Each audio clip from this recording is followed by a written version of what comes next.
Inselmulkom u natukom il-lejla it-tajba.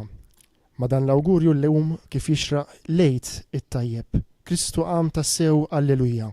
Din hija l-għanja li l-Knisja mhux biss illum imma tul dawn it-tmien li ġejjin tal-ottava u tista' tgħid tul 50 jum kollu taż-żmien lejt tkanta bil-ferħ għaliex il-feddej tagħha li miet għalina fuq is-salib issa qam mill-mewt biex ma jmutx aktar. Illum il-Knisja tħabbar matul il-liturġija tagħha aktar minn silta waħda mill-Vanġelu. Dalgħodu smajna rakkont sabiħ tal-qawmien jew aħjar ta' dak li sabu n-nisa meta l-qabar vojt u l-faxex u tawhom sinjal ċar illi Kristu kien qam mill-mewt. Il-lejla l-Knisja xandar Vanġelu ieħor tas-sew sabiħ, il-Vanġelu tad-dixxipli ta' Emmaus. Huwa dan il-Vanġelu li fuq sejjer jikkummenta u jenna nirriflettu il-Biblista Monsinjur Lawrenz Xiberras. Nagħtu bidu għal din iċ-ċelebrazzjoni bil-kant tal-ftuħ ħanfaħru bil-għena lil Ġesu.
Bl-isem tal-Missier u tal-Iben u tal-Ispiritu Santu. Amen. Ejjew nitolbu lill-Ispiritu Santu ikompli jdawwalna u jgħinna u qawwilna qalbna biex dawn il-mumenti niftħu qalbna għall-kelma tiegħu. Il-kelma li junebbaħ il-kittiba biex iwasslulna il-messaġġ tas-salvazzjoni. Nitolbuh iqawwilna qalbna, idawwalna l-moħħ minn tagħna biex ma naqtgħux qalbna fil-mixja li għandna lejn is-sema pajjiżna.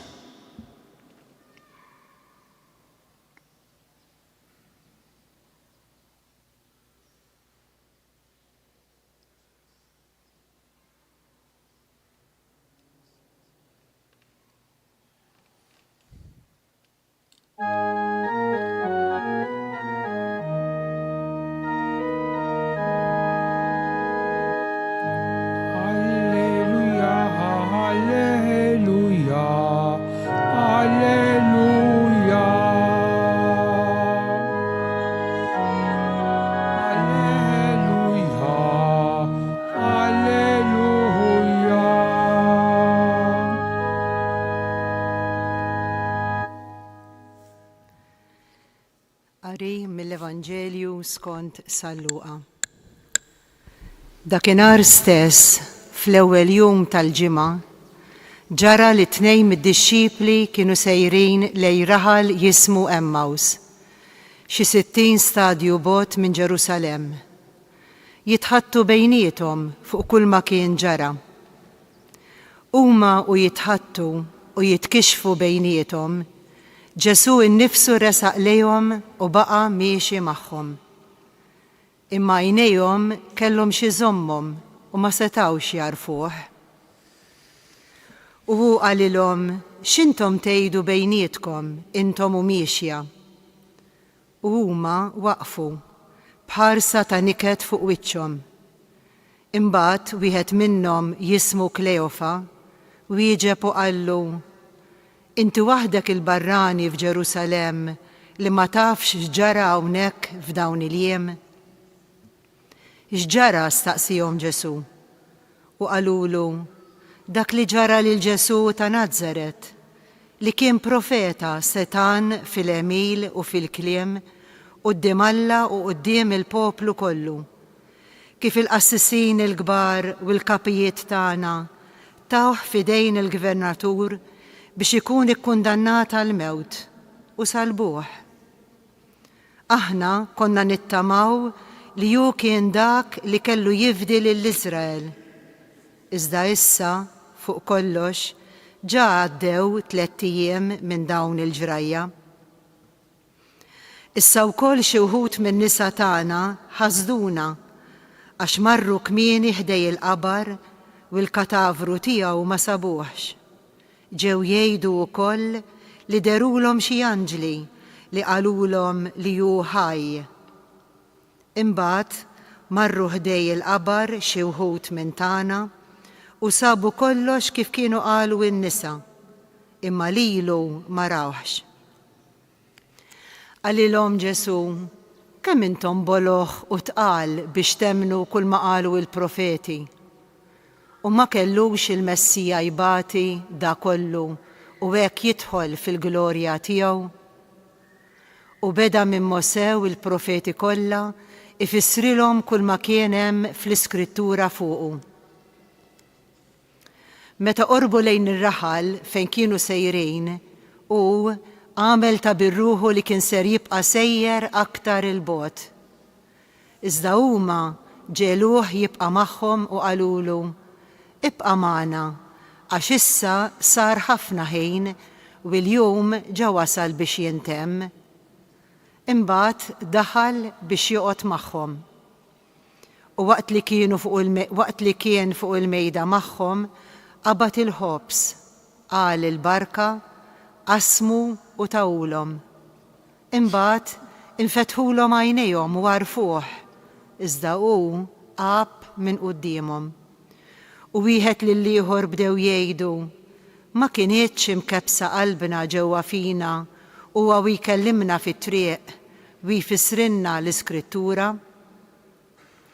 Dak il-ħin stess qamu u reġgħu lura lejn Ġerusalemm. Hemm sabu l-11 u l-sħabhom miġbura flimkien u dawn qalulhom: il-mulej tassew qam u der lil xmun. U huma wkoll tarfulhom x'kien ġralhom fit-triq u kif kienu għarfuh fil-qsim tal-ħobs. Il-kelma tal-mulej. Tifħir lilek Kristu.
dinanzi a te, cantando la tua gloria.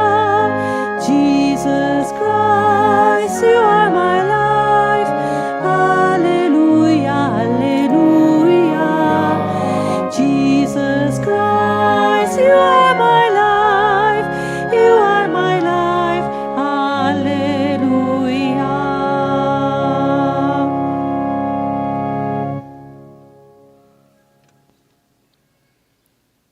kemm huwa jum sabiħ, jum ta' ferħ, dak li l-insara li jemmnu qegħdin jgħixu mal-Knisja Universali. Huwa jum ta' ferħ, imma mhux ferħ minn barra għal ġewwa, dak huwa pjaċir. Il-pjaċir ħaġa ta' mument. Imma huwa ferħ minn ġewwa għal barra. Ferħ tal-Evanġelju. Ferħ għaliex qegħdin ngħixu ġrajja li minkejja li seħħet tant u tant snin ilu għadna ngħixuha, għadna inħossuha. Qegħdin nifirħu u għandna biex. Walla ħares mhux hekk. Għaliex Sant Wistin jgħidilna aħna nies tal-Eid, we are the people of Easter. Aħna nies tal-Eid. And our song u l-għanija taħana is the Alleluja l-Alleluja. Mena nifirħu til-eżiż. Mhix kwistjoni titħoss x'inhu jiġri f'dawn il-ġranet. X'aħna ngħixu, x'aħna jinfakru. L-Apostlu San Pawl jargumenta u jgħid fl-ittra tiegħu il-Korintin kapitlu 15 li kieku Kristu ma għamilx dan il-pass għax kien Alla, kollox kien jikrolla, kollox kien jaqa', kollox kien jispiċċa. U veru, fejn huwa s-siġill awtentiku, il-firma divina li aħna mixjejn fis-sod u fiż-żgur u allura għandna x'nifirħu fejn huwa l-mument il-qawmien ta' Ġesu. Qegħdin nifirħu ħut il-eżiż tafu ma' kemm. Ħanaqrax m'inhiex kapaċi niktiba n-numru, ħanejdilkom kemm. Il-Knisja li waqqaf Kristu ir-Xostat, Todd, iftħu id-dejkom sewwa. 200.38 biljun. Narġa' ngħidha. Dawk li huma m'għamdejn il-Knisja li waqqaf dan il-Xostat tot 200.38 biljun persuna. Ekku ħut il-eżiż kemm għandna tassew għax nifirħu. U din l-espressjoni, dan il-ferħ tal-Eid, ħan nisimgħuha għal 50 ġurnata. Kull darba li tisimgħu l-Qudiesa fil-prefazzju, il-prefazzju dik it-talba li tibda l-mulej magħkom, nerfew qlubna l-fuq, nitżuħħajdi l-mulej, mbagħad tibda sewwa u xieraq tas-sew mulej dak ngħidulu l-prefazzju. L-aħħar paragrafu tal-prefazzju hemm xi 6 minn għalija ta' żmien il-Eid, jgħid dejjem hekk, dejjem. Għalhekk f'dan il-ferħ tal-Eid imxerret ma' kull imkien fid-dinja il-bnedmin kollha jintlew bil-għena. Din se jindumu nisemgħuha sal-Pentekoste, sa' Eid il-50, iż-żmien tal-Eid. Għalhekk dan il-ferħ tal-Eid, veru ħut ferħ, nifirħu nifirħu, imxerret ma' kull imkien fid-dinja. Għanna x'nifirħu, għanna x'nitennew, għanna x'inħossuna gburin, proud. Għaliex? Għaliex aħna mixjien wara r-rebbieħ, mhux wara t-tellif. Dan qiegħed jirrepreżenta l-Ġesu. Għandu l-sena 2025. Għandu l-5 sinjali, il-5 pjagi, u għandu żewġ ittri tal-alfabet, l-ewwel u l-aħħar ittra tal-alfabet Grek. Jiena l-alfa u l-omega, jiena l-bidu u t-tmiem li hemm miktub fl-Apokalissi. Ejjew ħuti, ejjew, nkunu verament disċipli ta' dan l-irxoxtat. Ejjew ma ninħakmux mill-bruda, ejjew nimxu il-mixja wara dak li rebbieħ u għadu jirbaħ. Għal meditazzjoni tal-lum għandna s-silta li għadna kemm smajna, il-Vanġelu ta' filgħaxija din ma smajniex dal-għodu. Fl-ebda knisja ma stemed dal-għodu din, ma filgħaxija. Għax preċejs. Dakinhar stess fl-ewwel jum tal-ġimgħa, 2 mid-disċipli qegħdin jirritornaw lejn Emmaus madwar 12-13 kilometru, 60 stadju, bogħod minn Ġerusalemm, qegħdin jirritornaw lejn darhom. Din is-silta ħut il-eżiż wieħed illum mejjed, ċertu Beda Rigo, professur kbir tal-iskrittura ma b'mod speċjali tal-ktieb tal-Atti tal-Apostli. Jgħidilna li din hija ġawra oħra din id-deskrizzjoni tal-Vanġelu li jagħtina Luqa. Luqa għandu ħafna silti twal kemm fil-Vanġelu u kemm fl-Atti. Bħalma hi pereżempju d-deskrizzjoni il-ġawra tal-Atti tan-nawfraġġju ta' San Pawl. Hawnhekk ftit għandna siltiet għaw 35 vers għax jibda bih. 35 vers kollha jitkellmu dwar din l-istorja li għadna kemm smajna. Din l-istorja, dan ir-rakkont meta tiflieħ maqsum f'4 taqsimiet. L-ewwel taqsima għandna il-mument tal-koinonija, tax-xirka. Wieħed jingħaqad mal-ieħor u tingħaqad għax turi interess fil-persuna, turi solidarjetà mal-persuna, turi li mintejġa kien jgħidu bil-Malti taqgħu u mhux interessani xi importanti. Le. Għaw sens qawwi ta' mħabba, ta' familjarità.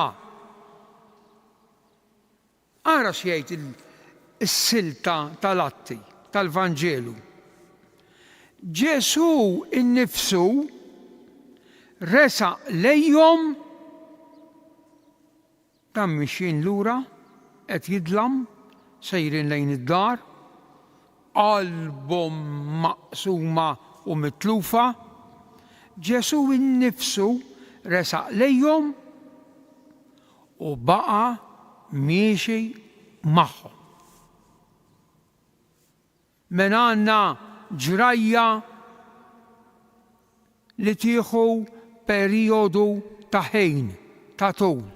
Ġesu miexi, huma mixjin u Ġesu miexi magħhom. U mhux biss miexi magħhom, Xi darba jgħidu hemm dak l-expression qiegħed waħdek ġo folla. Folla kbir u inti hemm waħdek, għandek daqshekk nies u minti titkellem tixxierek ma' ħadd. Ġesu mhux hekk. Der magħhom, mixi magħhom u staqsihom. Ħall l-inizjattiva u interessanti din. Ħaw l-inizjattiva, donu ngħidu kemm prożontows, x'interessak? X'interessak? Allom, x'intom tgħidu bejnietkom? X'intom tgħidu bejnietkom? Dan dil-kurzità kemm int wiċċek tost? Bejniet, kelma bentnej. Araw sens Ġesu ta' personalità ta' mħabba. Huma skoraġġuti, huma tilfu kull tama li kienu qiegħdu f'Ġesu ta' Nażaret, sejrin il-bot ħallew il-belt prinċipali, il-Ġerusalemm, b'dak kollu li ġara fija f'dawk il-jiem, u morru bikwietna lejn id-dar, lejn ir-raħal tagħna. Dak li aħna konna nittamaw, ħarbinna, telaq. U huma weġbuh. Bil-kelma weġbuh preċejs. L-ewwel nett hemm ċanfira ħelwa. Fis-sens li qalulu mela inti waħdek, wieħed biss, inti waħdek, wieħed, il-barrani f'Ġerusalem. Ma int qed tgħix fil-qamar. Int fejn qed tgħix? Fil-qamar. Waħdek, inti waħdek, il-barrani f'Ġerusalem. Li ma tafx x'ġara hemmhekk f'dawn il-jiem. Fil-qamar. Jew rieqed, għamel 3 jiem rieqed. U li ieħor ikompli. Ja mela x'ġara? Ejduli, irrakkontawli, hija mela x'ġara? Staqsihom Ġesu. U dawn qalulu preċiż b'xoftejhom irrakkontaw preċiż dak li kien ġara. Qalulu l-istorja ta' dak il-barran ta' Ġesu. Preċiż. Imma b'differenza. B'fommhom kienu preċiż. Ma żbaljaw xejn. Ma qalbhom kienet il-bogħod, kienet għadha kisħa. Ma dan huwa l-ewwel mument, l-ewwel punt, l-akkoljenza. Ġesu jiltaqa' magħhom, jistaqsihom, ikompli magħhom, interessa ruħu fil-problemi tagħhom. L-akkoljenza. It-tieni. Ġesu ma qagħx għalija taf din il-battuta tagħhom, le ma qagħx għalija. Għalilhom għax huma qalulu kollox taf katavru tiegħu nisa marru l-qabar feċċew ma sibuhx, kollox qalulu. Il-qabar is-savojt aħna tlaqna ma rridux nafu. U Ġesu hawnhekk issa ma ħallihomx, issa bżonn nikkoreġuhom, ngħidulhom li qegħdin fid-dlamm, imma kemm intom boloħ u tqal f'qalbkom biex temmnu kull ma qalu il-profeti. Żewġ kelmiet. Boloħ. Fl-Iskrittura, fl-Antik Testament, għax il-Ġdid Testament għad m'għandna xejn miktub, fl-Iskrittura minnu li blaħ. Diki, biex joħroġ is-sens, minnu li blaħ. Skont il-Bibja, l-Antik Testament, xtejt għal minnu blaħ. Il-Koħelet jgħid, il-ktib tal-Koħelet, Alla ma jieħux pjaċir bil-boloħ. Kapitlu 5, dak il-ktieb tal-Koħelet li jgħid hemm żmien għal kollox, jew xejn ġdid taħt ix-xemx u fruwa tal-fruwat kollox fruwa. Ħanfakkarkom ftit dak il-ktieb tal-Koħelet. Mela l-Koħelet jgħid Alla ma jieħux pjaċir bil-boloħ. Mela Ġesu qed jgħidilhom intom boloħ. Imbagħad fil-Proverbji u din jikkwota San Pietru mbagħad jerġa' għall-iblaħ jgħid bħal il-Proverbji bħal kelb li jerġa' jiekol dak li jkun qala ir-remetta. Hekk l-iblaħ itenni jirrepeti, itenni iktar minn darba bluwatu prosit. Dawn l-iblaħ ma intom boloħ. U tqal ibsejn f'qalbkom tekardija, ibsin f'qalbkom. Imbagħad għaw sentenza veru ġalek taħsebu sabiħa, għax għalilhom hekk ara. U beda Ġesu s-suġġett minn Mosè u l-profeti, araw iż-żewġ personaġġi ta' trasfigurazzjoni. Mosè l-ewwel 5 kotba tal-Iskrittura, it-Torà, Ġenesi, Eżodu, Levitiku, Numri u d-Deuteronomju, il-liġi tagħhom, it-Torà, Mosè u l-profeti. Beda minn Mosè u l-profeti kollha, kull kelma li toqgħod attenta, għal kull kelma. L-eżeġeżi jekk issir. Kollha ifissrilhom kull ma hemm fl-Iskrittura daqshekk, le mhux daqshekk. Kieku qal daqshekk, le baqa' kelma. Ħanarġa' u beda minn Mosè il-Pentatewku u l-profeti 4 kbar u 12 żgħar, Eżajja, Eżekjiel, Ġeremija u Danjel l-4 kbar, mbagħad Amos, Ożeja, Ġoel, Mikeja, Ġona, Zakkarija, Sofonija, Abdija, kollu l-profeti żgħar, 12. Il-profeti kollha ifissrilhom kull ma hemm fl-Iskrittura daqshekk le. Le, x'baqa'?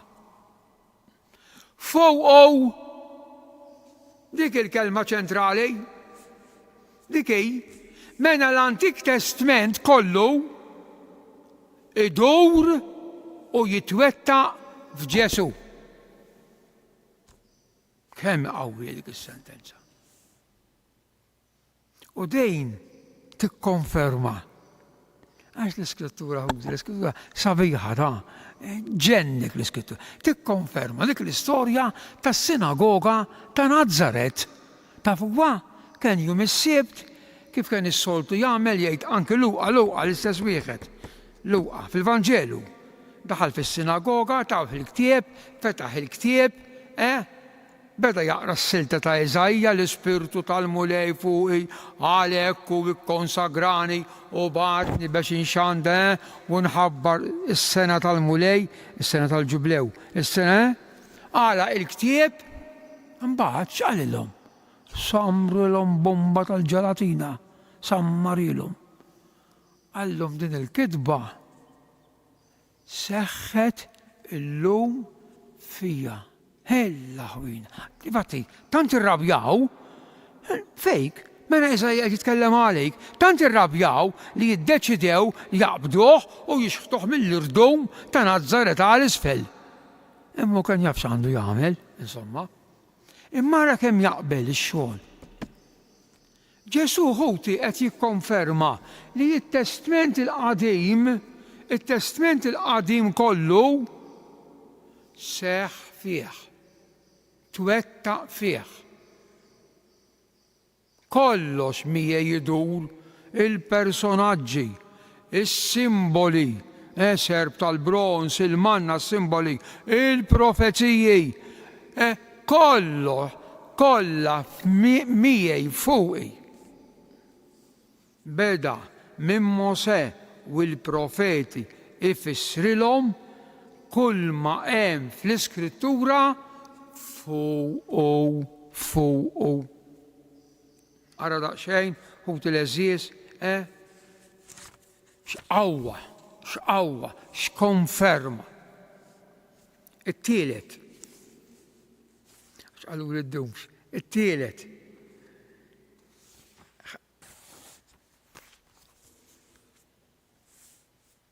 Il-Ministeru, it-tielet taqsima tal-Ewkaristija.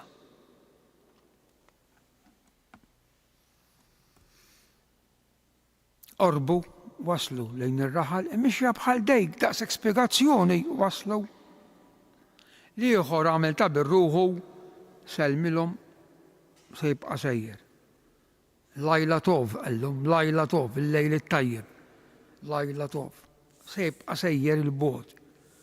Iżda huma kemm sabiħ, ġaluh ta' bil-forza biex jibqa' magħhom. Amana, forsi qabdu ħanke minn ħwejġu, u ejja nieklu bukkom fl-imkien. Amana, għax issa sar ħafna ħin. Inti tidħol hemm f'dan is-santwarju hekk hemm miktub bil-ħadejt fuq il-bieb prinċipali. Mane nobiscum Domine quia vesperaxxit, amana mane nobiscum Domine omulej, Domine amana. Għax il-jum wasal biex jintem, amana. Issa l-verb menejn bil-Grek tibqa' ma' xi ħadd fit-Testament il-Ġdejt issa miktub għal 118 darba. U xi ifisser? Ifisser propjament ifisser tidħol biex toqgħod ma' xi ħadd, toqgħod miegħu. Kważi tgħix miegħu menejn. Tidħol fl-intimità tiegħu. U hawnhekk toħroġ l-ospitalità ta' dawn in-nies, stedina ħelwa, ibqa' magħna ja ħasra. Dalam fejn sejjer? Li għandna naqsmuh fl-imkien. U Ġesu daħal. Ġesu laqa l-istedina.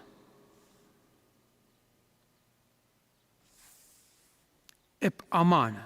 Imbagħad daħal biex joqgħod magħhom, biex joqgħod menejn magħhom.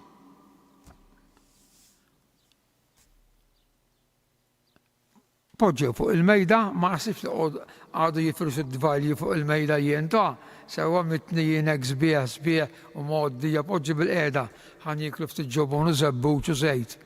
Hekk kien ikollhom ftit ħobb siebes. Poġġi bil-qiegħda ħan jiklu u jbillu fiż-żejt, ixappu hekk fiż-żejt u jiklu. U xi ftit imbejt kellhom l-imbejt, imbejt tajjeb, mhux hekk jiklu dawk in-nies, jiena kont magħhom naf jiġifieri, żebbuċ tajjeb ta' mhux mifquh. U Ġesu qiegħed magħhom fuq il-mejda. U jagħmel l-erba' ġesti, l-erba' sinjali ta' xi ħaġa tas-sema. Deħlin fis-serjetà. X'jagħmel Ġesu waqt li kien magħhom? Number 1. Qabad il-ħobs. Labon Arton. Qabad il-ħobs fideh, fin-nofs aktar x'kien. Kemm mistieden qabad il-ħobs. X'inqabad il-ħobs? Aħna u drawa ħuti taf, jiena tfal tal-mużew li nagħlem dejjem ninsisti fuq din il-ħaġa x'in tiġu biex tieklu, irringrazzjaw il-mulej li għandkom x'tieklu tafux. Qabad il-ħobs, qal il-barka, ekku.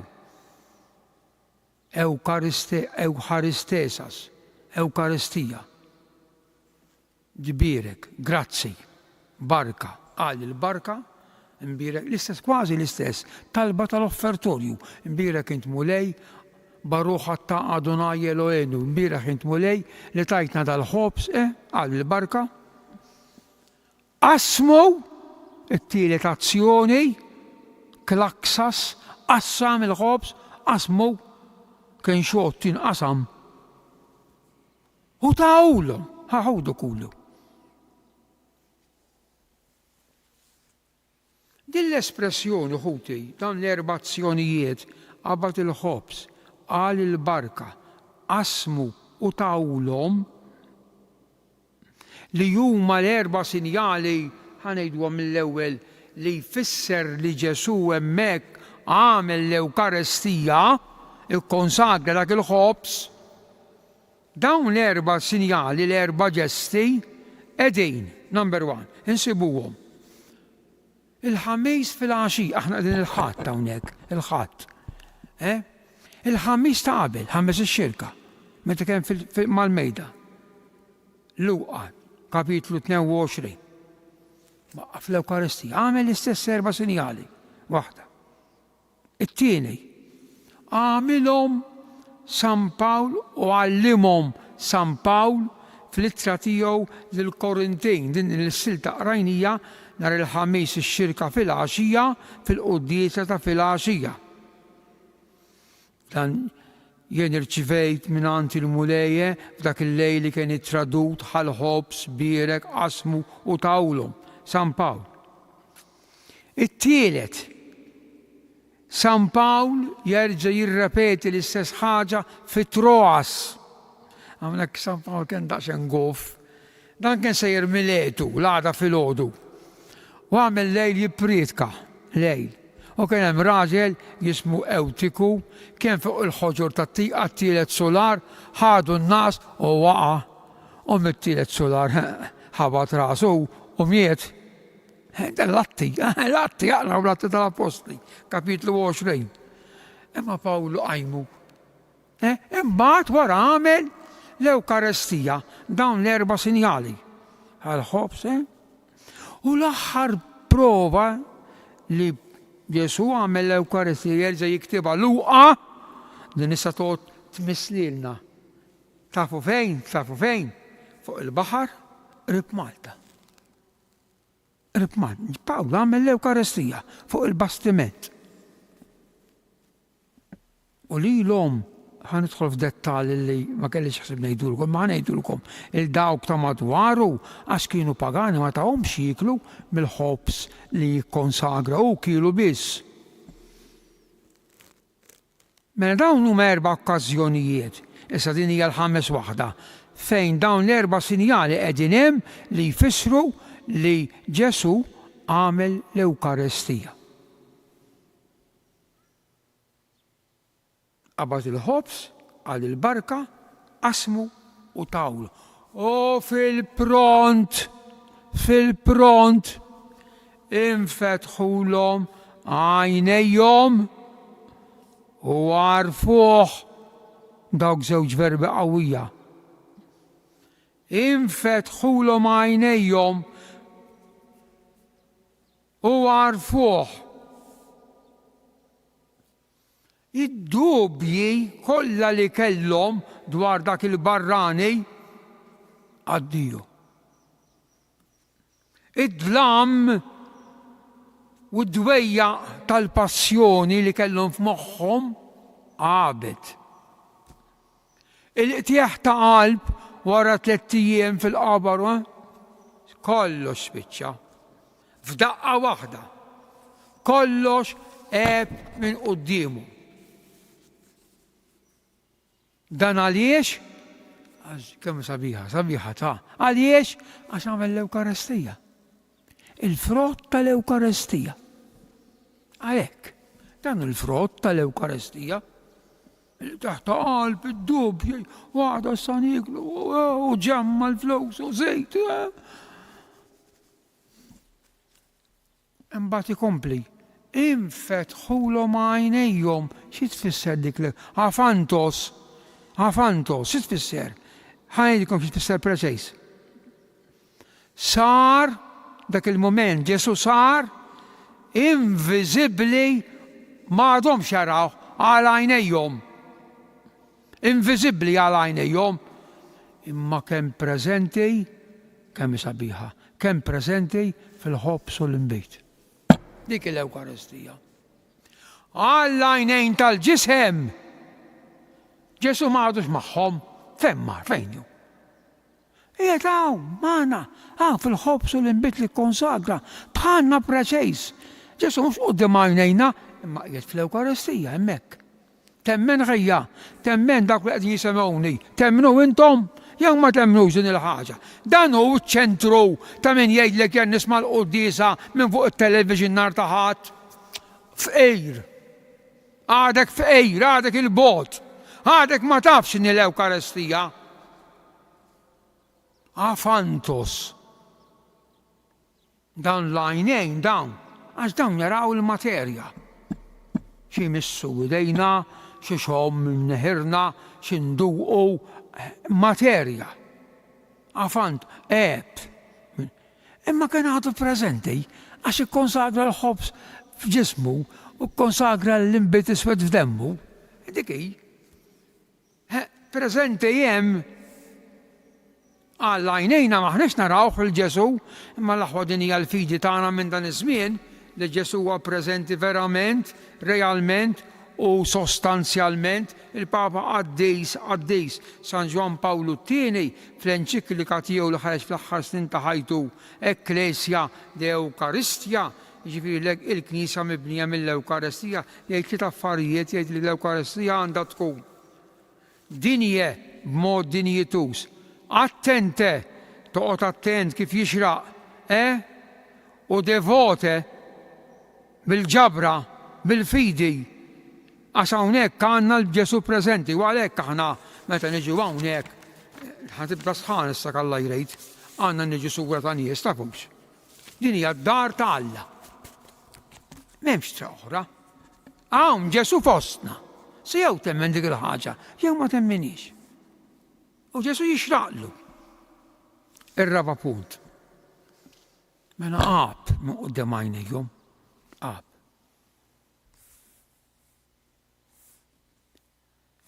Infetħu iżda u x'ħinab wieħed lill-ieħor huma jaraw il-ħadd qalu kemm sabiħa din l-expression u ma kienx qalbna mkebsa waqt fit-triq waqt li kien isemgħuha ifissrinna l-iskrittu min jaf kemm fissrilhom saba Ġesu.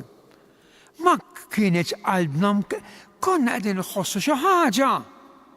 Meta hu kien ifissrinna l-iskrittura. X'konna qegħdin inħess u kif ma ndunajniex boloħ li aħna. Kif ma ndunajniex? Raba punt. Dak il-ħin stess qamu u reġgħu lura lejn Ġerusalemm. Dik hi il-conclusion. Mela Luqa irid jgħidilna, irid qed jagħmel id-differenza bejn tgħix mingħajr Ġesu, materjalista mingħajr Ġesu, allura tieħ ta' qalb, dwejjaq, il-flus jinżlu jitilgħu u s-salbanek u sewwa tgħix mingħajr skop fil-ħajja mingħajr Ġesu. U d-differenza jkollok il-Ġesu miegħek. Ekku l-bidla f'dawn id-disċipli ta' Emmaus. Dak il-ħin stess. Qedtilkom għal kull kelma ti toqgħod attent. Qamu u reġgħu issa hawnhekk il-Grek qamu ngħidulu l-awrist. Awrist hija azzjoni. Toħodha der and then, ma toqgħodx targumenta bħalma jaqgħod jagħmellek l-avukat għax hekk għax min jaf xejn. Qamu nitilqu lejn Ġerusalemm, der and then, awrist. Għaddi jidlam, l-lilu għalulu qed jidlam, idħol magħna. Daħal magħhom, kompla jidlam, u issa huma reġgħu għaddi jidlam, għaddi tul ta' triq 12 kilometru 13, għaddi l-biża, għaddi fidlam, ma kienx hemm id-dawl bħal żmien hemm xejn, sewwa għaddiju d-dlam, għaddiju fejn se joqogħdu, fejn se jgħaddu l-lejl sa x'in imorru Ġerusalemm, kollox telaq, kollox telaq. Iltaqgħu ma' Ġesu. Din hi iltaqgħu ma' Ġesu, verament. Għalhekk hemm bdejt nifirħu għax aħna qegħdin ma' Ġesu. U mhux biss iltaqgħu ma' Ġesu, imma ħej issa l-bidla fihom saret from A to Z ta' waslu. Sabu l-11, attenti, 11 mhux 12, 11, kemm hu preċiż. Flimkien ma' sħabu fl-orfa ta' fuq fejn għamel l-Ewkaristija Ġesu. U fejn kien derilhom dakinhar stess, fil-għodu, fl-orfa.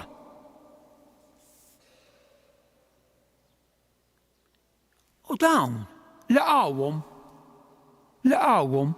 għalulhom il-mulej qam tassew u der lil xmon. Imma aħna meta dawn il-11 flimkien man-nies li kien hemm, meta dawn iż-żewġ dixxipli ta' Emmaus daħlu fuqhom bil-lejl biex ħajirrakkontawlhom xi ġra. L-ewwel huma laqgħuhom huma għax Ġesu kien ġa derilhom, huma ma kienux preżenti. U huma issa huma għalulhom hawn verb sabiħ tarfulhom x'kien ġralhom fit-triq ma' min iltaqgħu fit-triq, x'fissrilhom l-Iskrittura dak il-barrani fit-triq, 1 u 2, u kif għarfuh taraf il-verb taraf jada, taraf. Ir-raġel jaraf il-martu, l-intimità kif għarfuh il-dan il-barrani fil-li barrani u fil-li għarfuh fiex fil-qsim tal-ħobs, fl-Ewkaristija.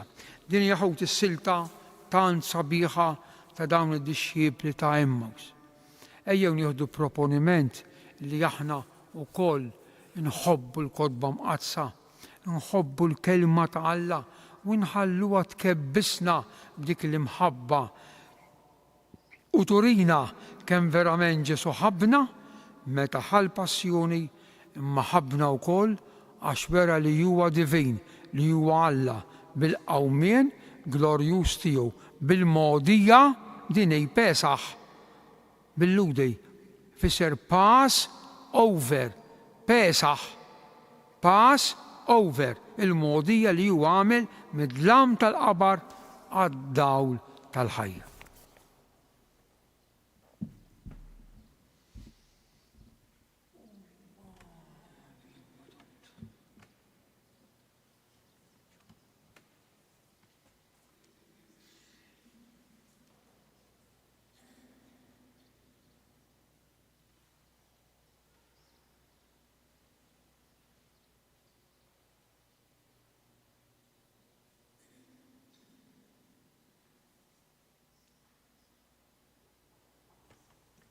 Ejjew nqumu bil-wief hawn ngħidu flimkien inkantaw flimkien it-talba tal-missierna.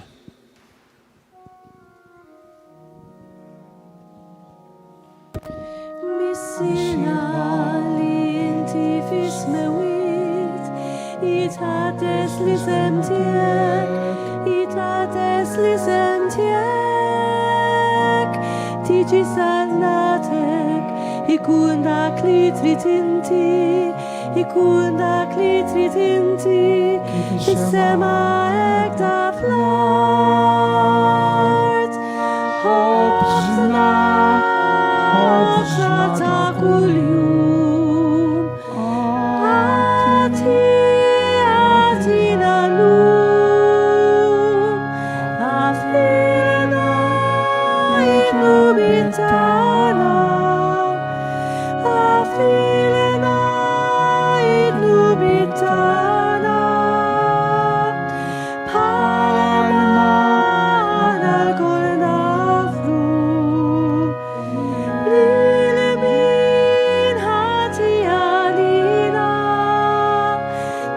daħħalniex l-ebda tiġrib, iġdeħ lixna minn kull deni mis-sirena.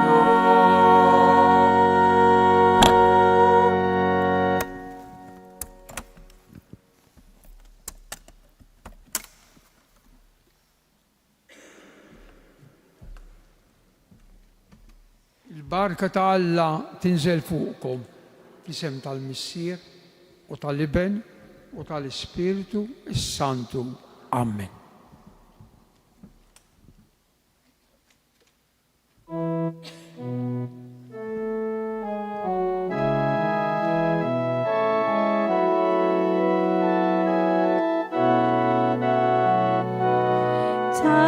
Tatamitna intu ġiġa vera, bil-kantana ġiju imantuk, nifsek frisk jiblina bħajja ġdida, fik nafdaw fi trigwida nżommuk.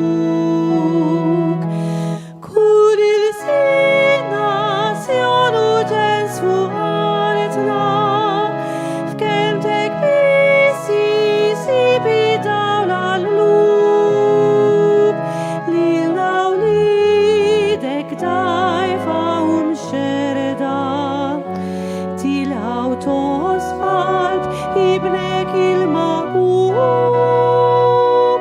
Tatamitna intu ġiġa vera, bil-kantana ġiju imantuk, nifsek frisk jimlina bħajja ġdida, fik nafdaw fi trigwida nżommuk.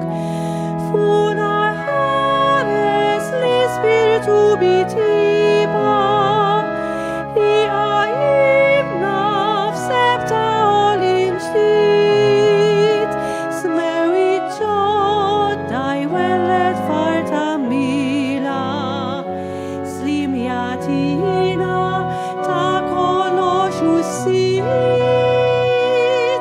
Tatamitna intu ġiġa vera. U b'dak il-klim sabiħ ta' l-innu tal-ġublew tat-tama illi bħalissa anke qed niċċelebraw fil-Knisja Kattolika, ġublew illi mill-ġdid jixħtilna b'xi mod għajnejna fuq il-misteru kbir tal-għid illi huwa it-tama li ma tqarraqx. Kristu qam mill-mewt biex lilna li konna mitlufin tassew jagħtina tama ġdida, tama illi ma tqarraqx. B'dan il-kliem naslu fit-tmiem ix-xandira tal-lejla ta' din il-lezzju divina mmexxija minn Monsignor Lawrence Xiberras hawnhekk fis-Santwarju ta' Pinu, illi iffokat fuq il-Vanġelu sabiħ irrakkuntat minn Luqa l-Evanġelista, il-Vanġelu tad-dixxipli ta' Emmaus. Aħna nirringrazzjawkom illi kontu magħna, nixtiequ nfakru dettal xkejken imma sabiħ illi propju din is-sena il-festa tal-Għid il-Kbir, aħna l-Kattoliċi qed niċċelebrawha fl-istess jum li fiha wkoll qed jiċċelebrawha ħutna l-Ortodossi. Jalla din tkun ukoll raġuni oħra ta' tama li l-Ispirtu Santu iwettaq tassew il-kelma u x-xewqa ta' Ġesu li nkunu l-koll aħna li nemmnu ħaġa waħda fi Kristu. Dan l-awgurju b'din ix-xewqa nħallukom billi nixtiequlkom minn qalbna lejt it-tajjeb.